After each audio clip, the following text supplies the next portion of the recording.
and we're going to produce all the energy that our state needs to be able to make sure that we stay stable on that. One of the issues that is a business issue for small or large businesses that I've been fighting for is a stable bonus depreciation amount. This is not about the type of energy or the type of business even. It's if you're actually investing in your company and trying to grow your company, that you would know what that bonus depreciation. Now, this will help with pipeline productions, but it will also help a pet shop and a hair salon and a restaurant just as much as well. And so thoughts on bonus depreciation and just a stable rate for that? So, Senator Langford, you're referring to the 100% immediate? Yes, what has been in the past, but for, quite frankly, a stable rate, period. Right now we have a diminishing rate that's unpredictable. Yes. So I think that increasing the after-tax return on capital for U.S. companies, especially small business, is one of the greatest forms of job creation that we could see. Yeah. And to go back to your point on energy production, we've heard much here today saying that we are at a record amount of energy production, and we know that's a canard. We are barely above where we were in 2020, and if we were to look at the Department of Energy projections for 2024 and 2025, we are well below those. The past 4 years, we have seen U.S. production constrained, and part of a fulsome sanctions program would mean that we need more energy production in the U.S. to make up for the loss of sanctioned Russian oil to protect the U.S. consumer. Right, which is American jobs, which is American income, which one of the things we're going to have to deal with is the intangible drilling cost punishment that was actually put on all the independent oil and gas companies in my state and every. Mr. Chairman, and again, congratulations on your position. I look forward to working with you and all of our colleagues on the committee. And thank you, Mr. Bessent, for being here. Congratulations on your nomination and for your willingness to serve, and welcome to your husband and children as well. We are grateful for their willingness to share you with the country. I appreciate you meeting with me in this process and sharing your priorities at Treasury if you are confirmed. And I want to follow up on some of those topics today. I also just want to associate myself with the comments of my colleagues, Senator Bennett and Senator Warner. I certainly believe we need to cut taxes for working people, and we need to make sure the wealthiest pay their fair share.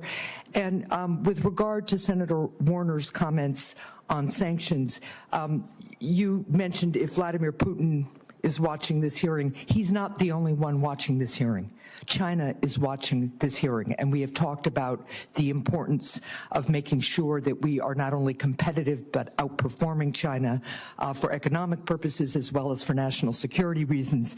And as important as a resolution in Ukraine is, history tells us that appeasing tyrants at the expense of freedom fighters never works.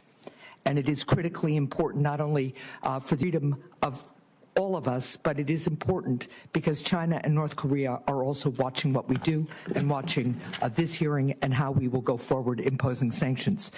To turn to some of the topics that we discussed when we met in my office, the research and development tax deduction was one of them. It's critical to helping us outcompete countries like China. Currently, China provides a 200% super deduction for R&D, while American businesses can only immediately deduct 10% for R&D. I've worked with Senator Young on a bipartisan effort to restore the full and immediate R&D deduction. So do you support restoring the full and immediate R&D deduction? Will you work with me and my colleagues to get this across the finish line in Congress? Senator, I enjoyed the meeting in your office. I am not fully versed in this, but my inclination is that this is something that I would support, and I will get back to you, if confirmed, I will get back to you very quickly on it, and we'll make it a priority. Do you agree it's an important tool for American companies to improve their competitiveness? Yes, Senator. Thank you. One of my other top priorities is working on a bipartisan basis to lower costs for families. Under President-elect Trump's policies, do you believe that prices for families will go up or down? I believe that inflation will be much closer to the Federal Reserve's target of 2%, and I believe that what we have seen over the tiles have a very different basket of goods and services. So there are two ways. we can either lower cost or we can get real wages up. That President Trump's policies will further increase wages and lower inflation? I believe that they will increase real wages and lower inflation closer to the Federal Reserve's 2% target, as it did during President Trump's first administration. Are there any specific policies proposed by the president-elect that you expect will increase prices for families? There's nothing I can immediately think of. So that's a no. If the president-elect were to propose a policy that you believe will increase prices, would you advise against it? I would speak to President Trump about it. It is his decision, and I believe that we think that if we look back, that it is a complete composite return in terms of aggregate inflation numbers, and I think it's very difficult. Well, I have limited time, so if you believe that a policy that is proposed by President Trump would increase prices, would you advise him against doing it? Yes or no? I can't answer that question because it's a hypothetical. All right, let's move on to when we met prior to the hearing, you told me that President Biden was responsible for increased prices over the past 4 years, something we can litigate, but I don't want to right here. By the same token, I assume you would agree that if prices increase in the next 4 years, President-elect Trump would be responsible. I think there could be a variety of reasons. I think that it could be we will see the policies of the Federal Reserve, the spending policies. Congress sets the spending policies. So, look, I'm going to cut to the chase because I'm out of time. But at the end of the day, what you're articulating is a double standard, and it's disappointing to me. Thank you, Mr. Chair. Thank you. Senator Daines. Chairman, thank you. Mr. Bessent, good to have you here this morning. I think we're seeing here in this committee is we really do have a divide between two very different philosophies about how to go forward and what's best for the American people in this economy and what's best for global competitiveness. I remember sitting right in this chamber as we were debating whether or not we should launch the multiple trillion-dollar massive spending bills, which is a $2 trillion COVID bill, the Inflation Reduction Act, massive multi-trillion-dollar bills that even Democrat former secretaries of Treasury said could be inflationary, and indeed it was. You compare that outcome to what we are going to return back to the policies of the prior Trump administration, that when you lower taxes for businesses and the American people, you create more tax revenue, you create more economic activity, you create more wage growth, particularly for minorities as well. And you start to get back into winning in terms of global competitiveness. We stopped the inversions. It was absolutely like, boom, went from multiple inversion to zero once we moved forward with this. And I couldn't be prouder of what we did boldly back during the Trump administration. We tried to fight against during this administration these massive out-of-control spending bills that were inflationary, and the American people suffered greatly with these high levels of inflation, higher mortgage rates, and so forth. And so I'm glad to have you as our next Secretary of Treasury work with you to restore sanity back to where we were under President Trump. So congratulations on your nomination and your willingness to serve. With the expiration coming of these tax rates, we're facing a $4.3 trillion tax increase if we don't act this year. As we begin drafting this bill, and I applaud Chairman Crapo, he brought us together as ranking member last year prior to getting the majority back, anticipating we might have this moment. And we started talking about what are some key themes. Then we got into the details over several months of working groups for this next tax bill to renew and protect, preserve the tax rates and prevent a $4 trillion tax increase. One of the key words was permanency. Permanency. I've expressed my support for the use of current policy baseline. I've expressed my support for permanency because we add uncertainty here in Congress with expiring tax code provisions. It's time to make them permanent, to take one additional burden away from the American people wondering what's going to happen with Congress, whether My tax rates will depend on what happens in the next election or what happens if Congress can act. Let's take that off the table with permanency. My question, Mr. Bessent, is you've said we need to grow our way out of our current economic situation. I couldn't agree more. And that's just the philosophical divide we face here. Somebody who embraces more the supply side idea, reduce rates, unleash capital into the free markets and let those markets decide where that investment relies versus a bunch of bureaucrats here in Washington with wasteful spending. How does permanency and certainty of the tax code affect our ability to grow out of these problems? Senator Daines, I've enjoyed getting to know you over the past year with your work on the National Republican Senate Committee and talking to you in your office, and also discussing your history in the private sector, both with the big company and small companies. And a question like that makes it clear to me that you understand the incentives, that it is incentives that drive everything in tax policy. And I can tell you that since November 5th, for small businesses, we have seen the biggest increase in optimism since they have been keeping the metrics. So certainty, small business owners, many of whom they are pass-through corporations, believe that we will get the tax TCJA across the line. I think we could see a bigger increase in optimism. In economics, when we have something we can't define, we call it animal spirits. And I think we are seeing animal spirits, a nascent move up, but permanency and forward guidance gives people certainty. We get capital and investment, we get hiring, we get real wages. Employers want to keep train and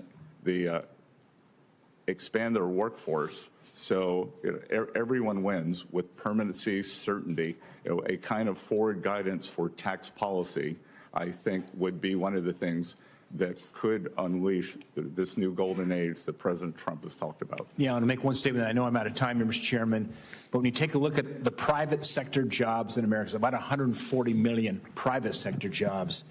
88 million of those jobs are from pass-through entities. That's about 63%.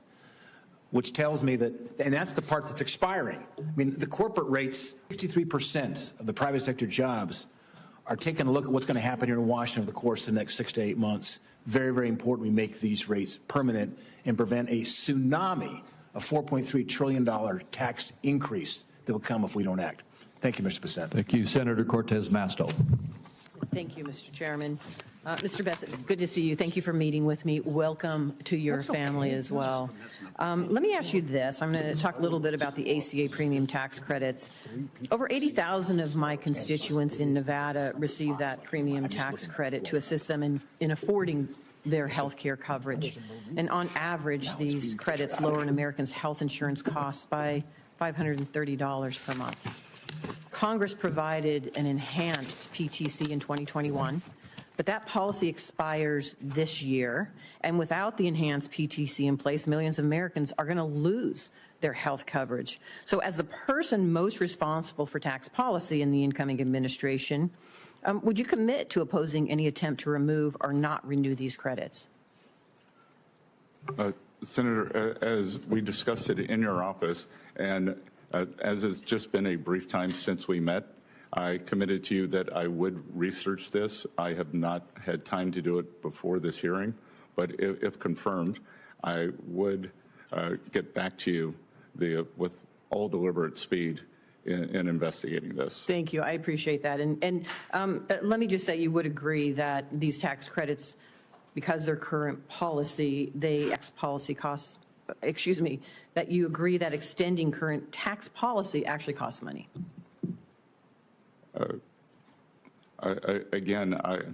Okay, I appreciate that. You have been supportive of many of President Trump's tariff plans, and I have heard the conversation there. So I am not going to go into that, and we've talked a little bit about it in my office. But let me jump back to these credits that were imposed that some of my colleagues are against, but they have benefited Nevada, and I want to talk to you a little bit about it. The 45X manufacturing tax credit supports thousands of jobs in the Reno area and billions in investment across my state. It also is key to reducing dependence on China for the critical minerals we need for our military and supports mining jobs in Nevada. We are a mining state. We are mining critical minerals. And so will you commit to opposing any effort to repeal or reduce the 45X tax credit, which is not just a benefit in Nevada, it's a benefit in other states as well, including Alaska? So again, Senator, I am unfamiliar with that exact provision, but I do believe that it is important for us to mine, accumulate, and move to domestic production for rare earths and other vital minerals. So I will get back to you on that my thoughts on that exact program, but on a atmospheric meta basis, I agree with the direction of travel. Thank you. Let me ask you this. We also talked about this. President Trump has stated that he thinks that the president should have influence over the decisions of the Federal Reserve. And we discussed this in my office, and I appreciate that opportunity. Does it continue to be your view that the Federal Reserve should be independent of the president? Of course, and I actually believe that the notion that President Trump believes he should have influence, there was, I believe, a highly inaccurate Wall Street Journal article saying that he believed something to the effect that he should be in the room. President Trump is going to make his views known, as many senators did. 3 senators, including 2 on this committee, called for, there was a jumbo rate cut in September of 50 basis points. 2 of the senators on this committee called for 70. I'm not asking my senator colleagues. I get the politics on their sides. I'm asking you. But let me just say, you don't deviate from our conversation that you. I think on monetary policy decisions, the FOMC should be independent. Thank you. I appreciate that. And then for the benefit of our colleagues, what you're referring to earlier is in our meeting, I asked you if there were any regulations, Treasury regulations that currently exist that you disagree with. And in response, and continuing in response right now, you're saying you're going to look into it and get back to me. Is that right? Look, I believe, as we saw, I don't know if it's a regulation, but it's a policy, as we saw from the December 8th hack by some Chinese entities into the Treasury, which is very serious, that was through a work-from-home software app. So one of the policies that I support, I intend to be in the building every day that I am in Washington, and I support a return to the office, which is against the current Treasury policy. Right, and I appreciate that. If there are any others that you oppose and you can share with me, it doesn't have to be right now, get back to me, I appreciate that. Of course, I'm happy to provide that in writing. All right, thank you. Thank you so much. Thank you, Mr. Chairman. Thank you. Senator Young. Mr. Bessent, good to see you. Congratulations again on your nomination to this important position, and thank you for your willingness to serve our country. I'll tell you what I'm looking for in a Treasury Secretary. I'm looking for someone who has a clear record of professional accomplishment, a distinguished academic record would be a bonus. You have those things. I'm looking for someone who is thoughtful.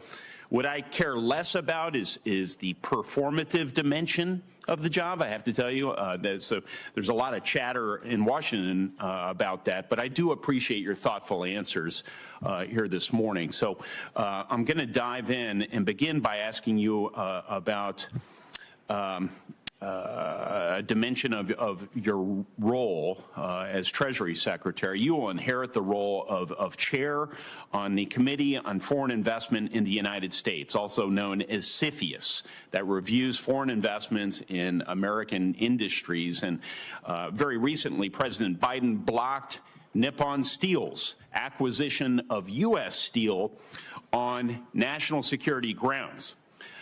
Yet he and the administration provided no clear, substantiated evidence, publicly at least, to justify this decision.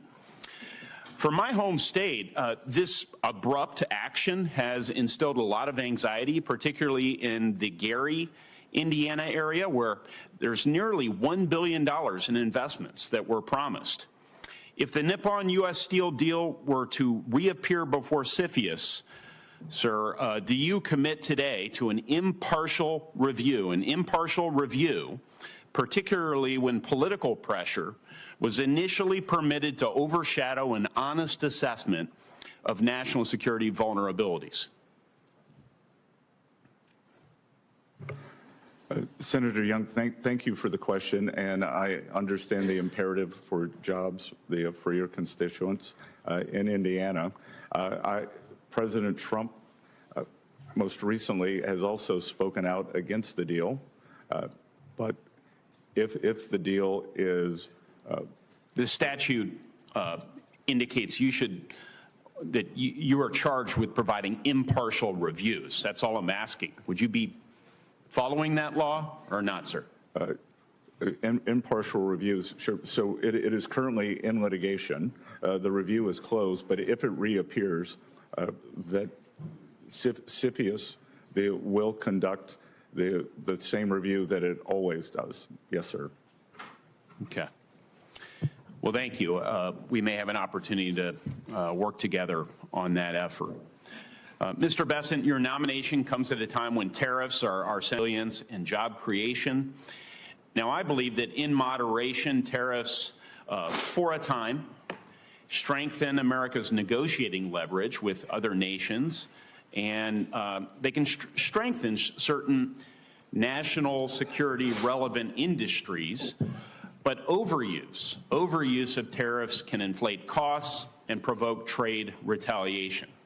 As Hoosier farmers have experienced firsthand over the years, they often bear the impact of these retaliatory measures, leaving already thin margins much more vulnerable. What concrete steps would you take to shield these Indiana producers if major trading partners impose steep duties, and how do you envision the Treasury Department's role in supporting them? Thank you, Senator Young. As I mentioned before, and I may have mentioned it when I was in your office, our family is involved in the farming business, and soybeans and corn, so I'm very sensitive to this and very up to date. The American farmers have been very loyal. 90% of rural voters voted for President Trump, so they should know that their interests are his interests. And when you do specifically, I have said recently, the Biden administration kept on all of the Trump tariffs, but what they did not do in the agreement with China was enforce the purchase provisions. So if confirmed, next week, if confirmed, I would begin pushing for the purchase guarantees that were in the China agreement to be enforced, and perhaps they push the Chinese for a catch-up provision over the past 4 years. Just a quick follow-up. In terms of the application of tariffs, a skilled negotiator might sometimes use broad tariffs to gain leverage, and then in other cases, a more sector-specific approach could be effective. So what criteria or perhaps benchmarks would you use to inform your decision to go with across-the-board measures or more surgical tariffs? And do you believe there should be any built-in caps or triggers to prevent an unintended escalation? Senator Young, I haven't been confirmed yet. President Trump isn't in office, but I would imagine that the American people, should think about tariffs in 3 ways under the Trump administration. One will be for remedying unfair trade practices, either by industry or country. The Chinese tariffs, the steel, Two, maybe for a more generalized tariff as a revenue raiser for the federal budget. And three, President Trump, I think, has added a third use of tariffs, as you said, as a skilled negotiator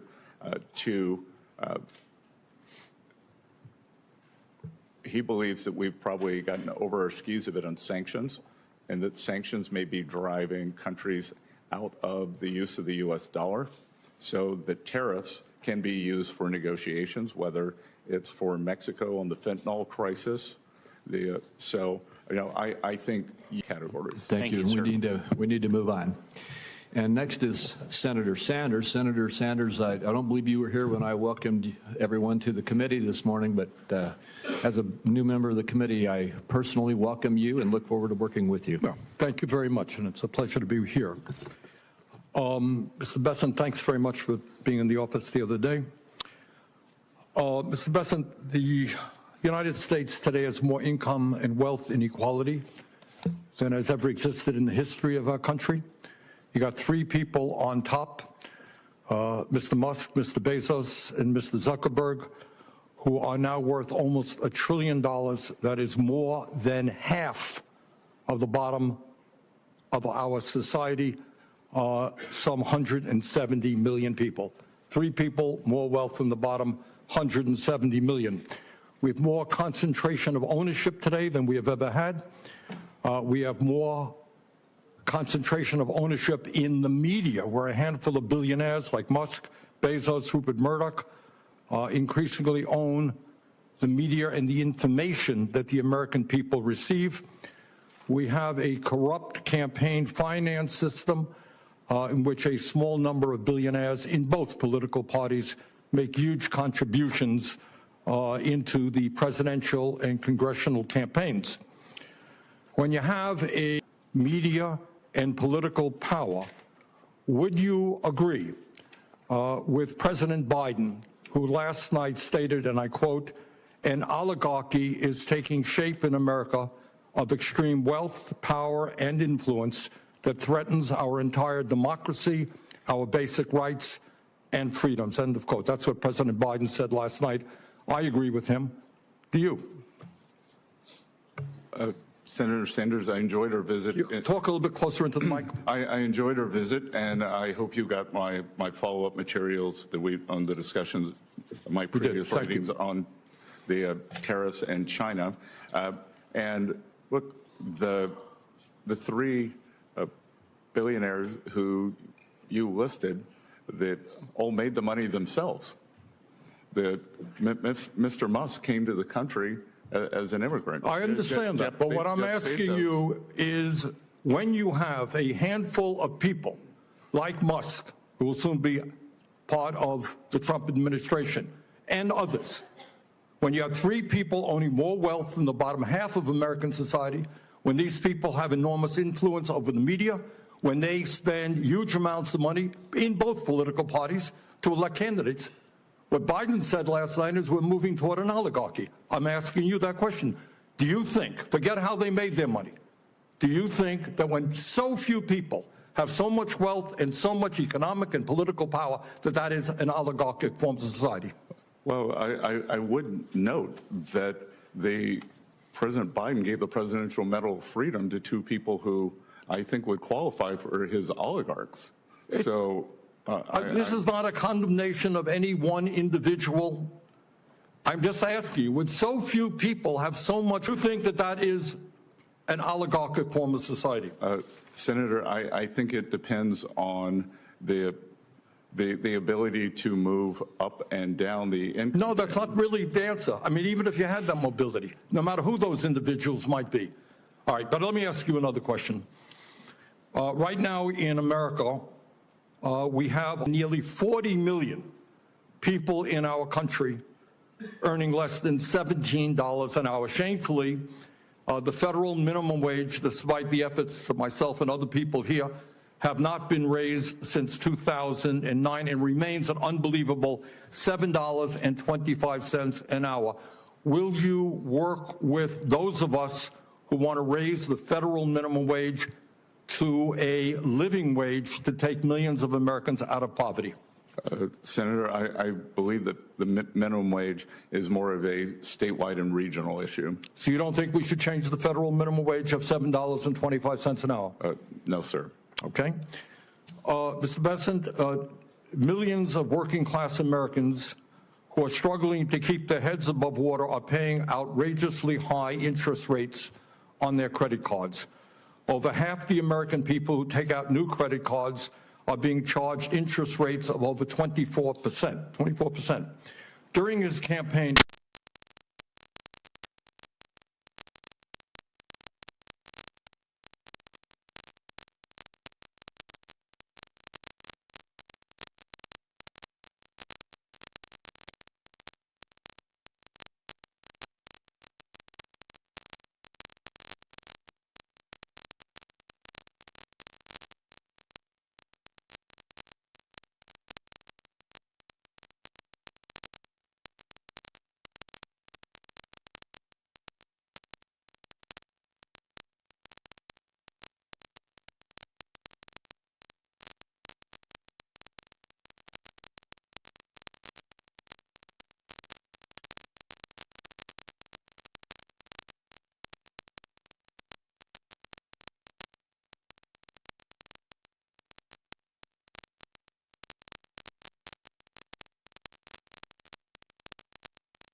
Mr. Chairman.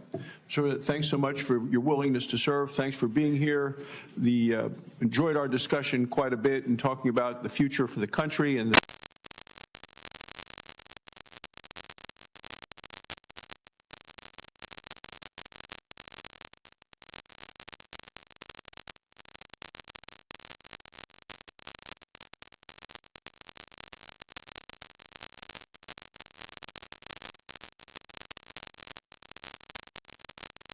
America, a strong vision for unleashing American energy, for getting tough on China, for getting tough on our adversaries, and to getting the federal government out of the way for so many of us. I'd like to talk a bit about energy, and I've just been in the other committee yesterday, Secretary of Energy, earlier today, the Secretary of Interior, lots of energy questions. So I'm glad that we agree a key ingredient in reigniting the economy in this country is to unleash American energy. And my home state of Wyoming is, and we're an energy superpower as a nation, and we are America's energy production is the heart of our Wyoming economy and the nation's economy. It supports workers as well as schools, infrastructure, the money that comes from that, the tax revenue. Wyoming is the least populated state, but it is the third largest net energy supplier, producing 12 times more energy than we consume. It's at the forefront of oil, natural gas, coal production, carbon capture technology, hydrogen production, many alternative sources of energy. What's happened is that energy producers in Wyoming and across the country faced a whole of government assault from the Biden administration on American energy production, taxes, crippling regulations. They've weaponized the tax code in ways that are just unthinkable to me against conventional American energy production. The things that Joe Biden signed into law just made things worse. But the good news is with you there, with President Trump in the White House, things are about to change. So you've talked extensively, see yourself playing as Treasury Secretary in making sure we become American energy dominant and in terms of energy security as well. Senator Barrasso, I very much enjoyed our meeting and wide-ranging discussion, and my family and I had a fantastic vacation in Wyoming this summer. That in terms of within Secretary-designate Wright and Burgum, we refer to as energy dominance. Energy dominance, one of the reasons that I believe we have not been able to apply as muscular sanctions against the Russian Federation, or unwilling, was because the supply of energy was constrained in the U.S. So the same with the terrorist regime in Iran. So I would view that as we can raise U.S. production, we would squeeze down the bad actors, especially Iran. I think I'm right, maybe not in the exact numbers, but in order of magnitude, I believe Iran was down to 100,000 barrels of oil exports when President Trump left office. I believe that they are now exporting in excess, or approximately 1.7 million. So through sanctions policy, I believe that we can, again, as I like to say, make Iran poor again. Not the Iranian people, the Iranian government, and then at the same time, they have our domestic producers push that up with the highest energy standards in the world. Yeah, we're the best. We do it. We're the best stewards of the land, and I agree. And what we've also seen, as you mentioned, with Iran increasing the sales, they're selling it to China. China is buying at a discount, so they're getting cheap energy. Iran is getting tanker loads of cash back, essentially, and they're using that money for terrorism. So in terms of our own national security, I have one last question in my time remaining, and this has to do with the Tax Cuts and Jobs Act that we passed in 2017. If that were to expire, we're talking about a massive tax hike of over $4 trillion. What would that kind of a tax hike mean for small businesses, for job creators, as well as our global competitiveness if all of a sudden we put the heavy wet blanket of a $4 trillion tax increase on our nation? Senator, I think it would be devastating. That is, especially for small businesses, one of the things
managed to pass the jobs and tax cut extension without objection. Without objection. Senator Johnson does big phone boards. I do handouts. I'm handing this to all of my Republican colleagues right now saying if we fail to extend the Jobs and Tax Cuts Act, we're going to own a fiscal crisis for people in middle America. 93 million people will be affected in terms of an added tax burden if we fail to pass an extension of TCJA. Now, the last time I checked, there are not 93 million rich people in this country. There are people who struggled like you did when you were a kid and like I did when I was a kid, who had to work themselves through college. And every time we had some well-intentioned program from government to make things better for me, it made it harder for me to dig myself out of the economic situation I was born into.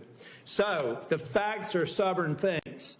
This tells us what happens if we fail to pass the jobs and tax cuts. And it doesn't even get to the impact committee hearing. He lived in the same trailer park that I did 20 years later in South Nashville, Tennessee. And what I found interesting in my own family is we were right on the economic edge. Every time government had some well-intentioned program to tax the rich, I went from a house to a trailer park. And every time government let us do what we wanted to do, we lived in a house.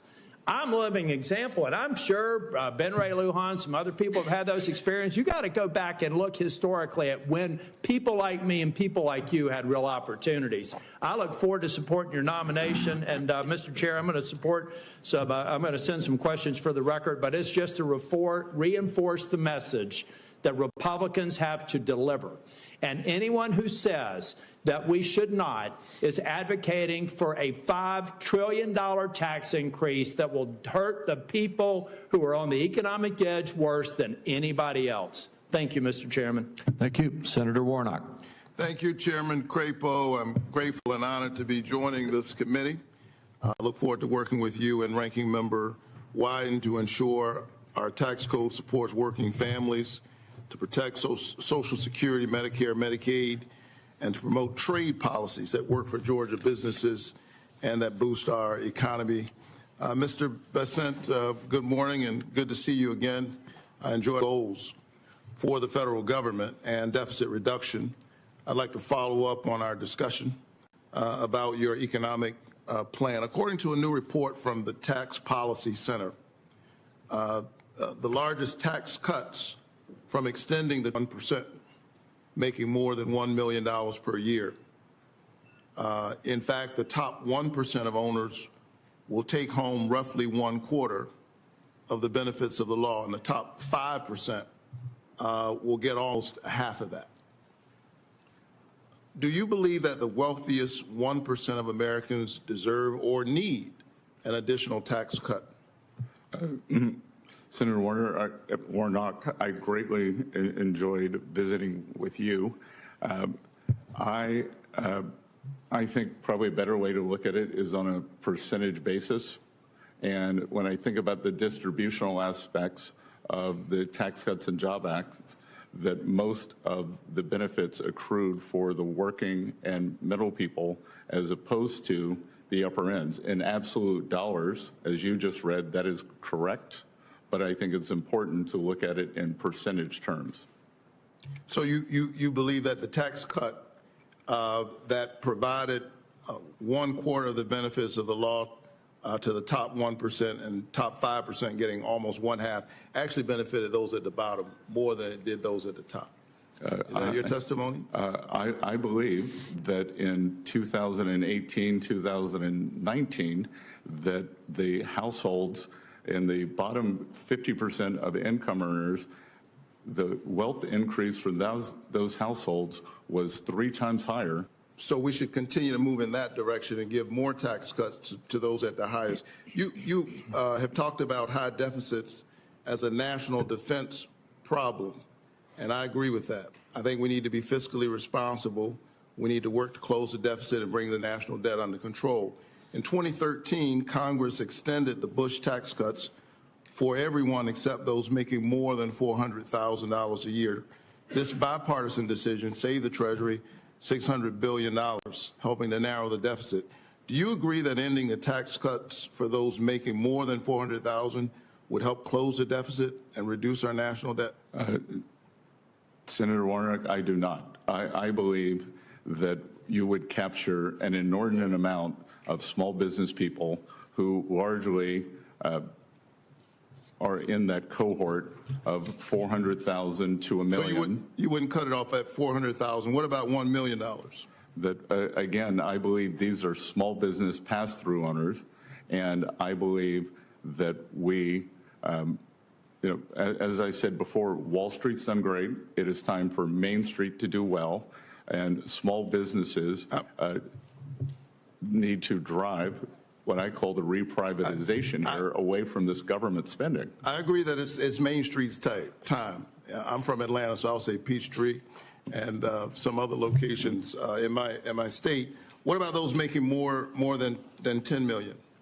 Would we reduce the deficit by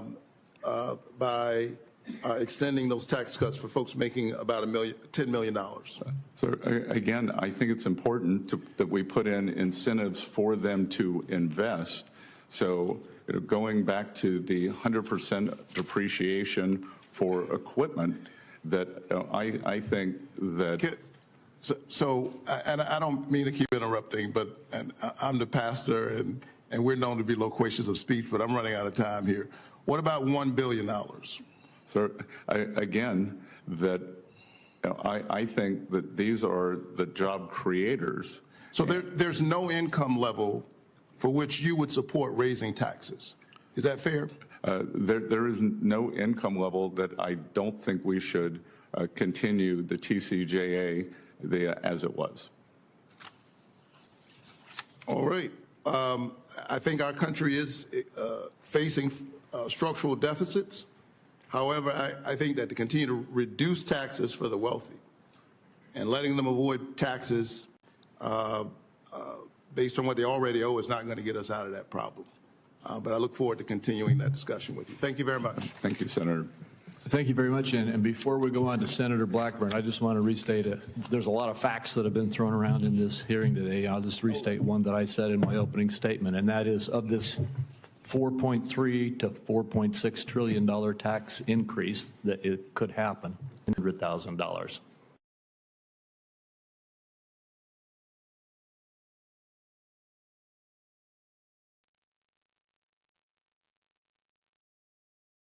That is simple tax increase. Senator Blackman. Thank you, Mr. Chairman. Thank you for bringing that clarification, because if we do not extend the Tax Cut and Jobs Act, it is that $4 trillion tax hike that people are going to see. And I appreciate your comments about a Main Street small business recovery. That is something that is so vitally important. And as the chairman knows, we have had much discussion over the last few years with the Biden administration over how they determine that $400,000 number. If it is the gross, if it's the adjusted gross, they came up with the term of total positive income, which is everything you make. And we know that the Biden administration approach on this would be a killer for Main Street businesses. We know that 199A is vital to them, and they need to see that in the Trump tax cuts and in that permanent, so that we can have that Main Street small business recovery and revival. I appreciate that, and I appreciate that President Trump has nominated you for Treasury Secretary, because you are sensitive to that. And what your work, Main Street, and two individuals, and getting the IRS under control, and looking at some of these provisions that are going to be in front of you. So we appreciate that you would come back a third time and look at public service, and that John and Caroline and Colin, by the way, they are behaving so beautifully. Whatever they want, they get. Ice cream.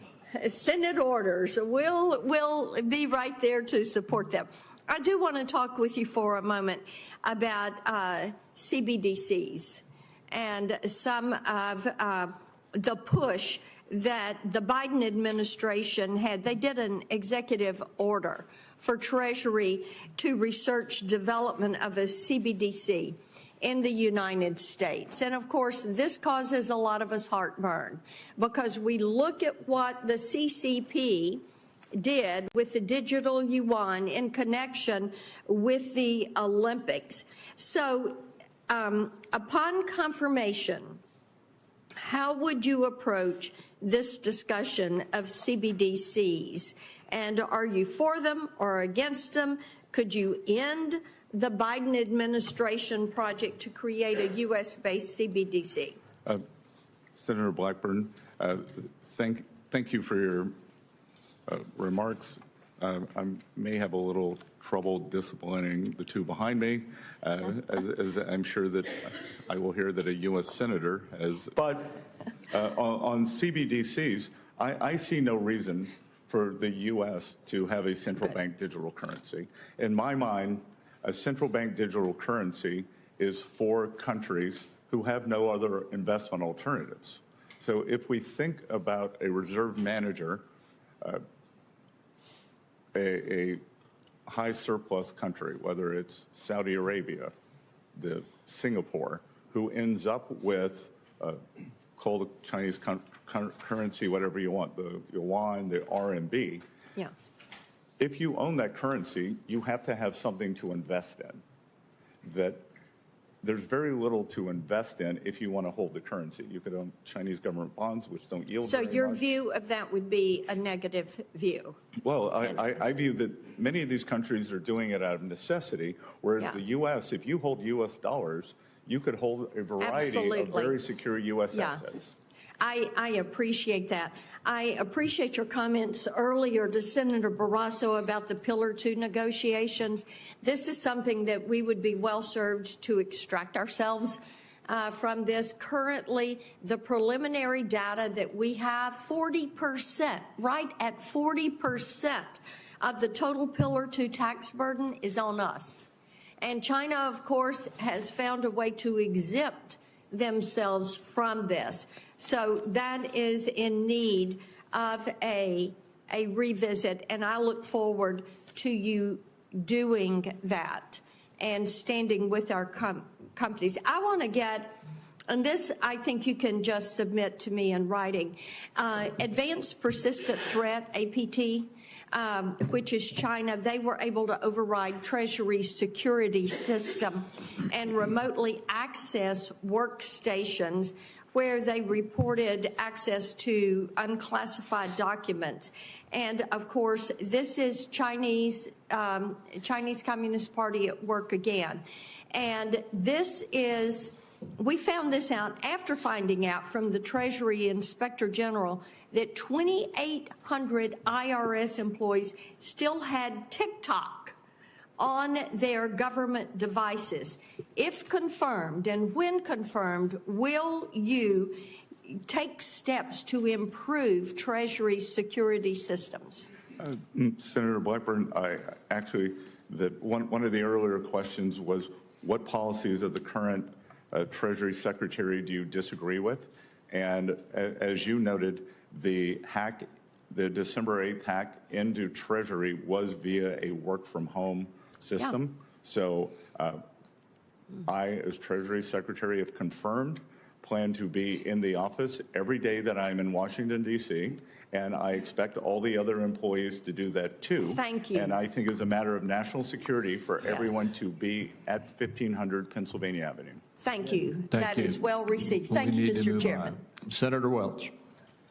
Thank you. Thank you very much, Mr. Chairman. It's delightful to be a new member of the committee. I look forward to working with you and all our colleagues. Mr. Bessent, thank you so much for your visit yesterday, and welcome to your family. As we discussed, the situation for a lot of Vermonters who work incredibly hard is very tough. Vermont actually has one of the widest, if not the widest, gap between what people can earn and what their expenses are. So it's tough at the end of the month to pay all the bills, the grocery bills, the healthcare bills, all those things. And we're talking, in a way, abstractly about this tax plan. And the reality for most folks in this country is that for the past 40 years, working Americans have actually had a pay cut, not a pay increase.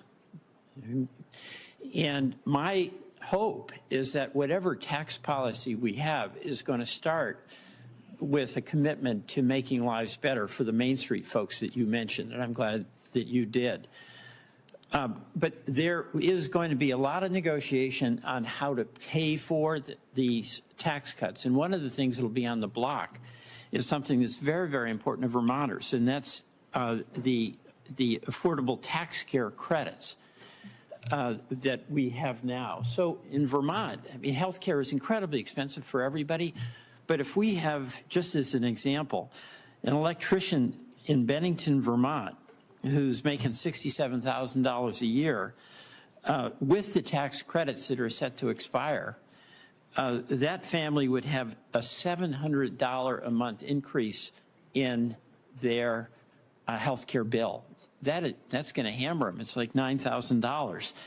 So my question to you is, in putting together this tax proposal, where you are going to have to be making recommendations about how to pay for it, will we continue to provide this, like this electrician in Brattleboro, so that he doesn't get hammered on health care premiums going well beyond what he can afford?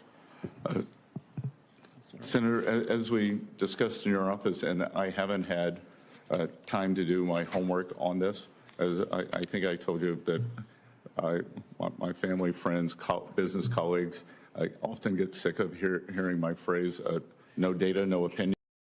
So I will get up to speed. If confirmed, I will get up to this. I appreciate that, but there's a couple of things that really make a difference for working Americans in South Carolina and in Vermont. The child tax credit, you know, when we had that, it reduced poverty for children by 50%.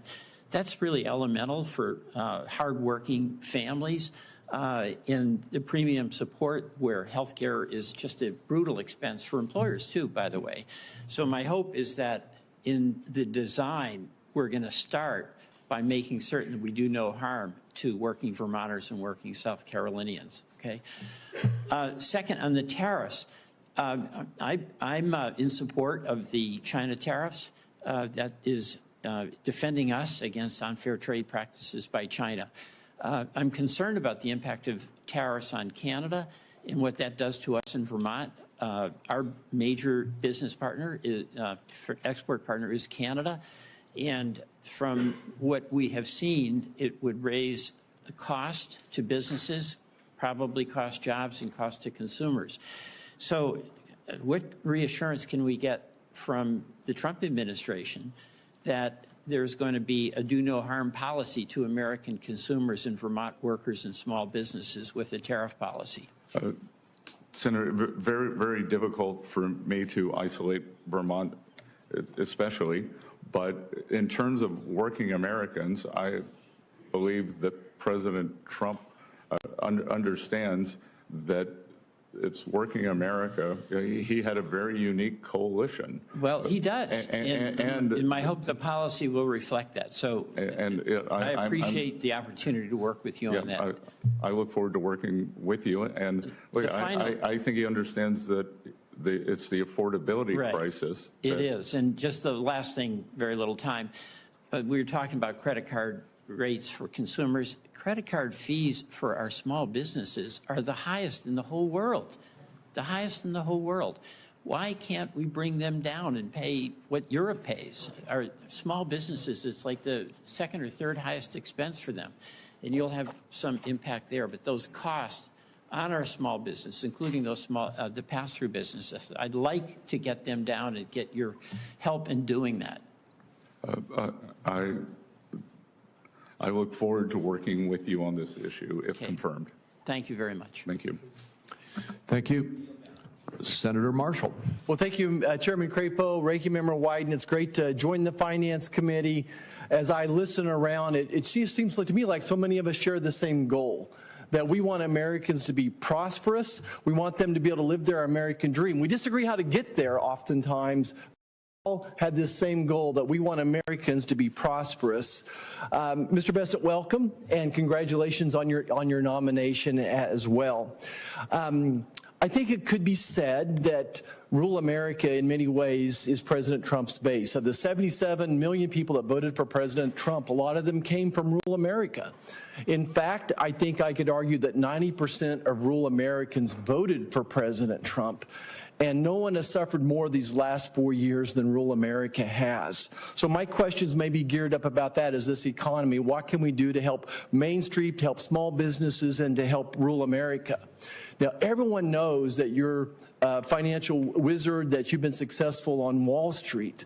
But I just want to understand your commitment to small town America. You're from a small town. I think you understand agriculture from our conversations, and even some background in community banks. How important are community banks to those small towns, and what is your commitment to rural America?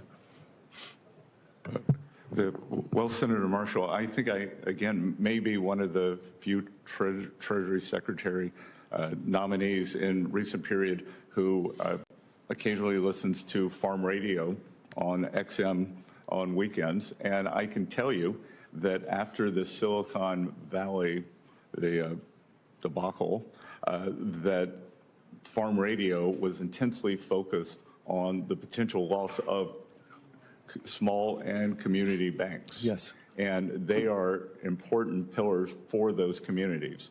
So I think examining in terms of what is the regulation, what is the supervision, that are they being unduly burdened, and that they are not able to help their communities. What are the supervisor, what is the supervisory edict there? And then again, as I said earlier too, I think that China has not made good on their ag purchases for 4 years. And if confirmed, next week, I would start pushing for them to resume the purchases, and then I would conference with President Trump on whether he believes that there should be a makeup provision. Thank you. I want to stay on rural America and talk about tax credits for a second. 45Z is a tax credit, and I'm not sure if you're familiar with it or not, but it would really help rural America in the standpoint that we help take some of our feedstocks, whether it's soybeans or corn, and turn it into biodiesel, renewable diesel. I think it's going to lead to a cleaner air for all of us, but it's certainly very important to rural America, and just would ask that you would look into it. But what we can't do is let China benefit from it. I really think any tax credit we have should not impact foreign entities, and just want to get a few background thoughts on this 45Z tax credit from you. Well, as we discussed in your office, and you gave me a very good overview of Chinese backdoor into this program, so that's obviously unacceptable, and I look forward to working with you on the 45Z. Great. And then I want to finish up probably here on the Trump tax cuts and how important it is to make them permanent. I don't understand what $4.6 trillion is, but I can tell you that families back in Kansas were able to keep about $1,000 a month in their pocket after the Trump tax cuts took effect. And I think that would be going forward. So if we lost these Trump tax cuts, then I would assume that those same families would be giving the federal government another $1,000. So this issue to me is vitally important to rural America, to the tune of $1,000 a month. So I guess my question for you is, beyond just making the current Trump tax cuts permanent, what else would be on the menu that would help the economy as far as other tax cuts? Well, I think President Trump has talked about, and it's not specifically a rural issue, but it is something that affects the lower two quintiles of the income distribution more. No tax on tips, no tax on Social Security, no tax on overtime, and perhaps making auto loans tax deductible again, that would go a long way towards addressing this affordability crisis. So that's a great start. I hope we can come back and talk about C-Corp tax coming down as well one more time. That is permanent as it is, but I think there's opportunity there. Thank you, Chairman. It's an honor to be here. Mr. Chairman, one sentence. I very much appreciate our colleague mentioning 45Z, the Clean Fuels Production Tax Credit. That is part of the clean energy tax credits that we got into law, so I look forward to working with you on it. Thank you. So let me just, Mr. Bessent, so you understand how we're going here. I know it's been a long time, and thank you for your patience. We have Senator Warren next, followed by Senator Scott, and then Senator Whitehouse. And then Senator Wyden would like to ask one more question. He gets the only extra question of the day. And then he and I will probably make a few very brief remarks in wrap up, and we'll be finished at that point. Senator Warren.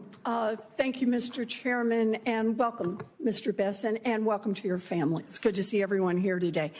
So last month, President Trump said he supports repealing the debt limit. So do I. So there we are. Donald Trump and Elizabeth Warren are singing from the same hymnal. Mr. Bessent, let's make it a trio. Do you agree with President-elect Trump that the debt limit should be repealed? Senator Warren, first of all, I enjoyed our visit in your office and appreciate the fact that when I walked in, you said, let's talk about what we have in common, our love of Cape Cod, the Red Sox, and that addressing the affordability crisis and the housing shortage. So the debt limit is a very nuanced convention. What I would like to do is get back to you and President Trump. I'd like to do a survey of market participants with this amount of debt.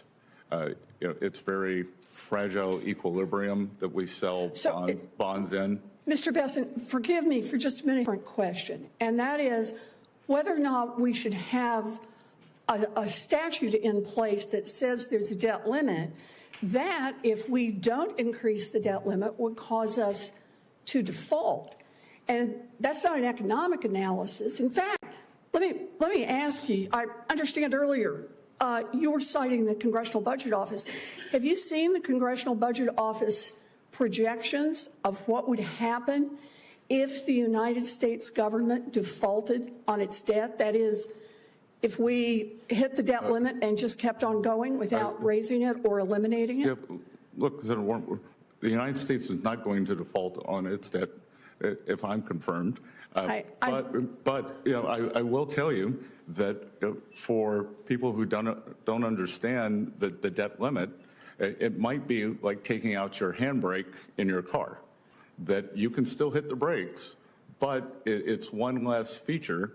But I thought you just said you'd never use it. So you're talking about a handbrake that appears to be there, but in fact is not connected to a braking system. It is literally never used, right? I've never pulled a handbrake going 60 miles an hour in my car. And the reason for that, I assume, is the enormous cost of a debt default. In fact, the Congressional Budget Office that I was asking you about a minute ago said that, or Moody's estimated, that a debt limit breach would cost the U.S. economy $12 trillion and cost 6 million people their jobs.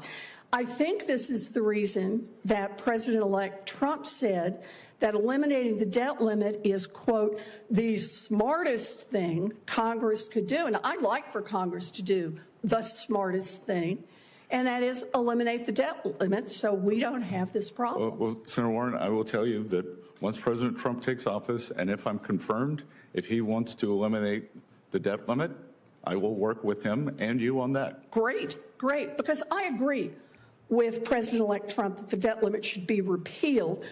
I note, however, right now that's not what congressional Republicans plan to do. Last month, they committed to raising the debt limit by another $1.5 trillion. So why do Republicans want to raise the debt ceiling?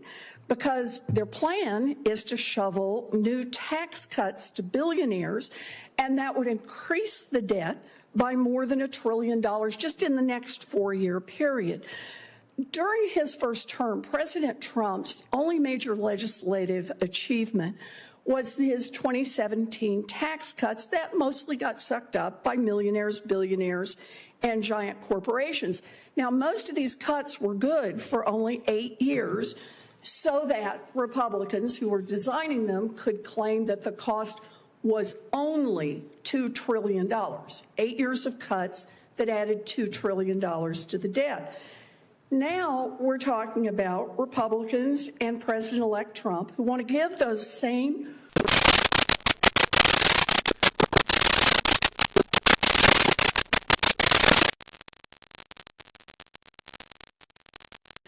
that I think it was Senator Warnock who asked you about, is there any billionaire rich enough who you wouldn't support a tax cut for going forward?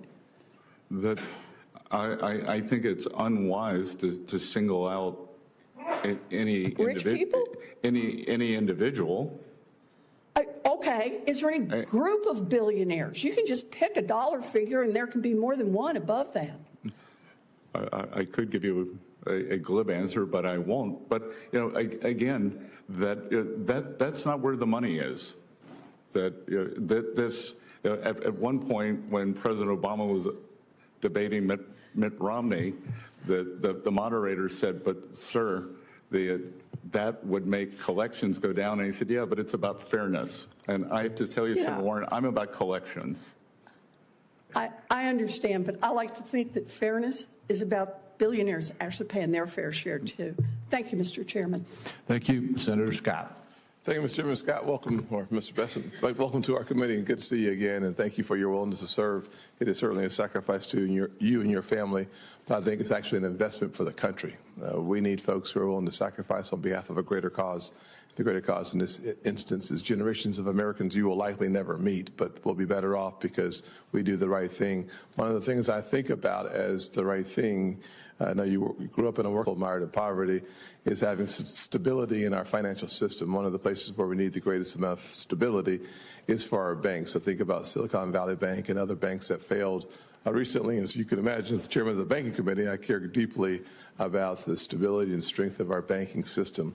From your vantage point, can you provide your assessment of the current safety and soundness of the U.S. banking industry and what steps you believe are necessary to ensure long-term stability?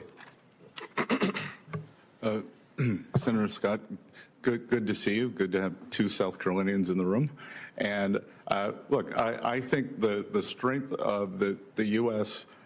Economy, our financial markets, is the depth and breadth of our financial systems. I believe that we have likely seen the top 5 banks become too big a share of banking assets. We have seen, because of undue regulation, the shadow banking system get larger and larger, and to the detriment of community banks, small banks, and the small regional banks. So I think that we have to take a look at both regulatory and supervisory conditions in those. I think that the banking system is well capitalized, perhaps overcapitalized, and this comes from someone, my background is as a financial crisis, so I am very attuned to the idea that financial stability is important.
Democrat mayors support it and celebrate it. My friends who are Republican governors support it and celebrate it, because the fact is simple, that $84 billion committed and invested in opportunity zones have led to real help coming into some distressed communities.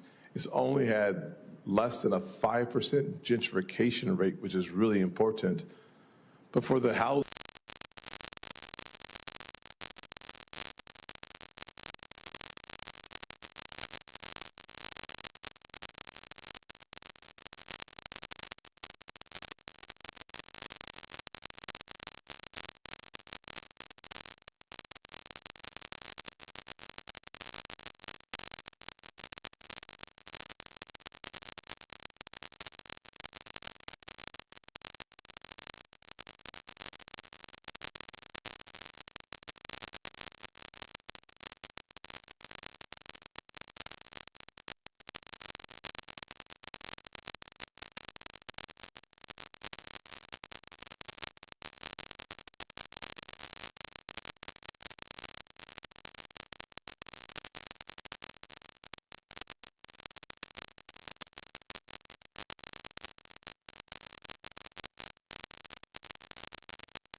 burden as a percent of revenues coming in go up, and we saw the poorest Americans as a percent of revenue coming into the government go down.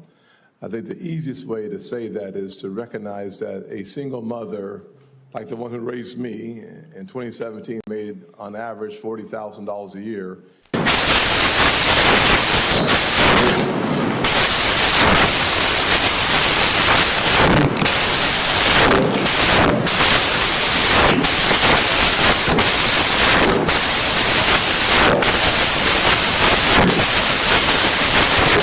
Thank you.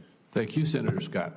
Senator White. Chairman, welcome, Mr. Bessent. Thank you for the meeting we had in my office.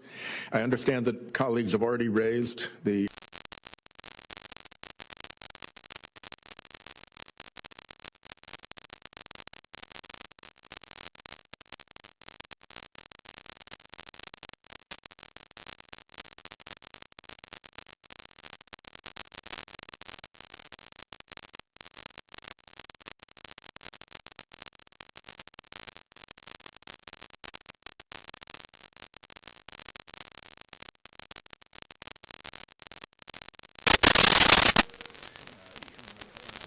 come through the insurance industry. We're seeing California,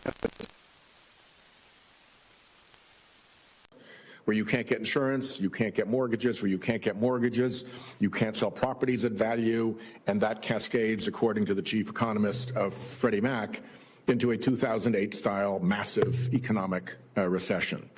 So I would like to ask first that you get somebody on your team to take a look at this report, which I'd asked to put into the record, from the Senate Budget Committee while I was chairing it, on the non-renewals, price increases, and unavailability problem county by county across the country.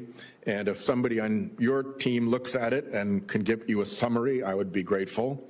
And I would actually ask you personally to read this Economist magazine article. I don't think it's complicated. No, Senator Whitehouse, you gave it to me in your office, and I did read it. Good. So all right, so we're ahead of you. So I just want to make sure. I will point out to my children behind me, doing your homework's important. It is important, and thank you for doing that. I think you're the first person in the nominations here who's actually done the reading that has been proposed.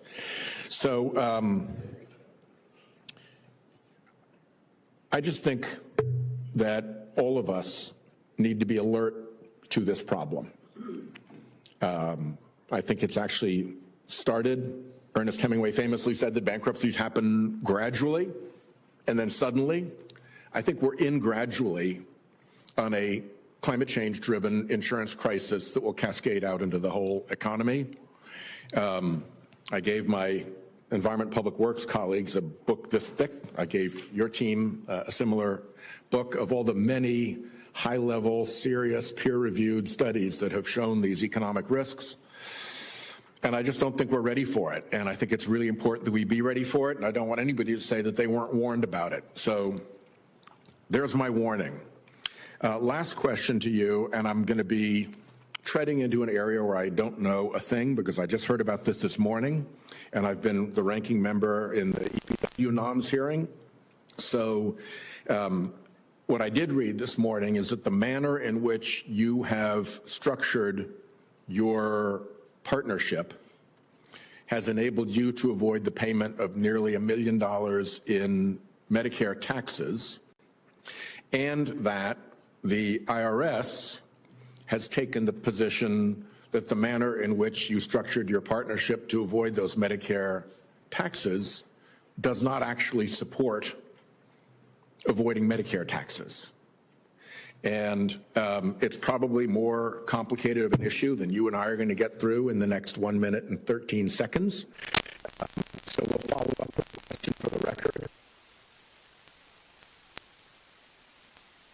I think it actually helped President Trump.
Because to me, the scam is in what's lawyers and this battery of people.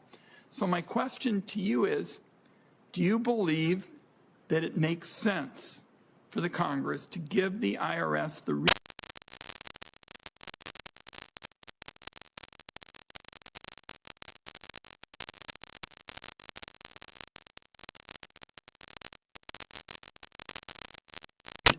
IRS for that kind of enforcement?